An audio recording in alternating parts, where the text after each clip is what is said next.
Hello, ladies and gentlemen, welcome back. This is Chimera Elite, and today it's a Wolfen v Wolfen. You know, nothing too crazy. But the interesting thing about this is I'm running a new army, like totally new. And I took out both my Grave Guardians, and I switched them all for Guardians of Equilibrium. I have three of them right now. Guardians of Equilibrium. They're essentially like upgraded versions of the dude who used to buff everyone. And actually, you can see that the guy I'm going up against kinda almost went an upgraded slash downsized version of my old army. So it was kind of funny looking at kind of comparing the two armies, because one thing I noticed is that this new army that I have focuses really hard on getting, he's kind of setting up kills for Ricegar, which is perfect because that's what he should be doing. Because of just how the Guardians of Equilibrium work. I have a really long range, well, decently long range spell that has like a 90 to 100% chance to be cast, and obviously, like most spells, never misses. So there's my ranged. Up close, they've got decent accuracy. Well, actually below average accuracy. Below, not too great parry, decent dodge. Okay damage. The damage is actually not bad.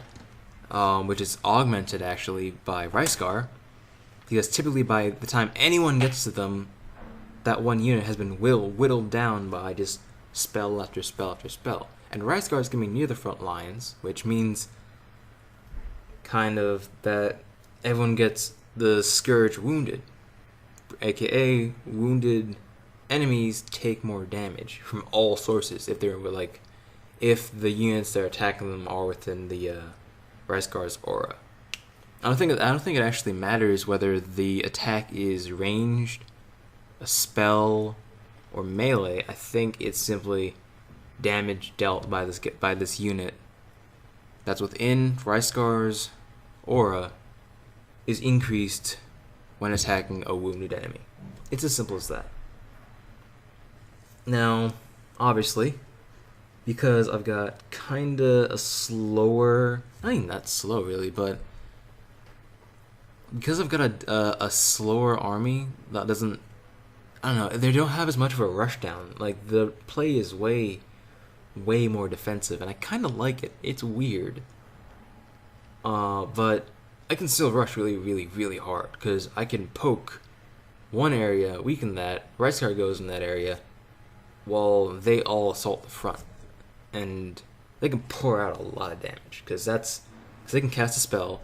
I can then cast offensive stance on them, so they get essentially 4 attacks in one turn. Now, I don't know about you, and maybe this is just me, but I feel like the Guardians of Equilibrium are either really just overpowered for how much they cost, because they cost, if you give me a few minutes to watch this just kind of play out, they cost, I think, 65 or so. Archers, like a crossbowman, that's around the same AP cost,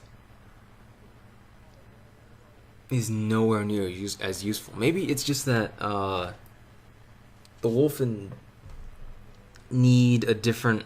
Maybe the Wolfen crossbowmen need an upgrade. Maybe they need a boost in their. I wouldn't say damage, because the more damage kind of throws everything else out of whack. But giving them an ability, I don't know, a trap or something, because the Wolfen don't really have any way to lock anyone down. But they're predators, so they hunt. So if we're going off of the whole hunter thing, then couldn't we also go off of the they hunt, so they can put down traps, maybe that's what the crossbow could be used for. And honestly, being able to lock someone down, because you can see Ricegar is going to come up one way, And I kind of have, I have my Ryscar in the back. I need to rename him because I know it's just a thing I do. I need to rename everybody. It's gonna be kind of expensive, but who cares? It's just money. And honestly, before this beta is over, they're probably going to have another reset, which I'm totally fine with. It gives me more room to experiment, and I love experimenting. That's why I love this game so much, because there's so many different things you can tweak, and also because there are so many different ways you can play out a turn, and that can determine whether you win or lose, as you'll see later. Now, I use a quick Hymn of Destiny, just slapping him on the face. I don't know why. I think I can't use the Hymn of Destiny on the other spellcaster. It's just because, if you look at it, the line of sight is kind of off. But don't worry, he gets it later. Now, his War Mage. It's decent. It's okay. But the parry is kind of wasted on him. The actual parry ability. It would be way better in an army led by Emerok, because Emerok has an ability called parry. So if, let's say, a Wolfen is attacking whoever, Emerok, let's say. Another unit that's by Emerok. Emerok has an aura that gives all units around him, I think it's 5 hexes around him, parry. Parry, this is crazy. Parry makes the attacking enemy, if they succeed on their attack roll, they have to re-roll that attack. So essentially makes you have to make the successful roll twice, which is insane. But hey, because of that, it makes him more of a defensive player, and I might actually try him out at some point. I think, actually, no, shoot, he's not free this week. That was last week. Anyway, at some point in the future, I'm probably going to try Emerok out and see how he does. Because, my guys, they're not crazy tanky, and they got decent parry, but increasing survivability is interesting, because in games like this, you have units that are pretty survivable, like the Rampart of the Graves have high toughness, high parry, and all that fun stuff.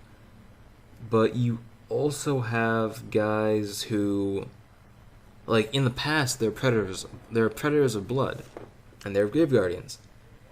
Grave Guardians dealt less damage, but had higher parry and higher toughness. Now the thing about this is that the Predator of Blood had higher damage and I think mobility, and also dodge. So it was a really interesting trade-off, because if you kill the enemy fast enough, then survivability doesn't really matter all that much.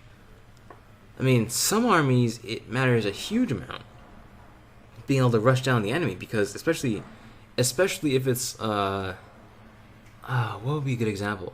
An undead army.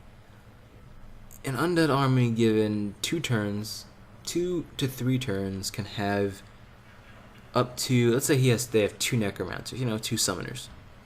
That's an extra 4 units. That's an extra 4 units that you have to hack your way through. 5 to actually stop it, because otherwise you're gonna have a literal just tide of undead just slowly and inexorably sweeping in, and there's nothing you can do to stop it unless you can take out those necromancers. Now, again, I might actually try out Emerok, because the thing about him also is that if the necromancer is hiding, and necromancers are fucking weak, they are not tough at all. And Emerok, his ult, his elixir ability, as I like to call it, is glossing over the fact that it gives an aura of middle way, which prevents magics of the dark or light variety from being cast. Now, what that does, along with his middle way aura, he also gives two other really, really important things. He gives a regeneration aura of 2, meaning that everyone around him regenerates 2 health. But along with that, and I'm just double checking my notes, give me a second. I think he also gives all units. I might be mistaken, and this might be another unit, but I think he also might give them clairvoyance, or whichever one it is that allows your spellcasters to cast spells without needing that line of sight. And with an army of three Guardians of Equilibrium, that's huge. Because that means that everything within their range, within their effective range, is fair pickings. Now, what this guy's doing is he's doing decently, but he's treating his he treated his spellcaster like it was a frontliner, and my frontliners are, they're decently tough, they have decent parry. His had higher damage and lower toughness and lower parry. Guess what that means? Low survivability, and especially where he tossed him, he's going up against a hero and another Guardian of Equilibrium. That doesn't go over well. Like, it shouldn't go over well, and it didn't. That's kind of how that's kind of how it goes. It goes when you do crazy things like that. Like, honestly, I would have just had all of his units going straight through the middle, and when my Guardians of Equilibrium are down, and things are getting a little bit tense here. I still have my 2 healers up, so I can heal up all my frontliners, starting with him because he's highest and closest. And also, secondly, Ryscar has his own healing mechanism. He kills something, he gets 5 health. So that's something really, really important for him. Now, yeah, another one of my guys is gonna die, and nothing I can really do about it. Like, Ryscar, that's kind of what he does. He charges and he tears through. He just got 5 health back from that.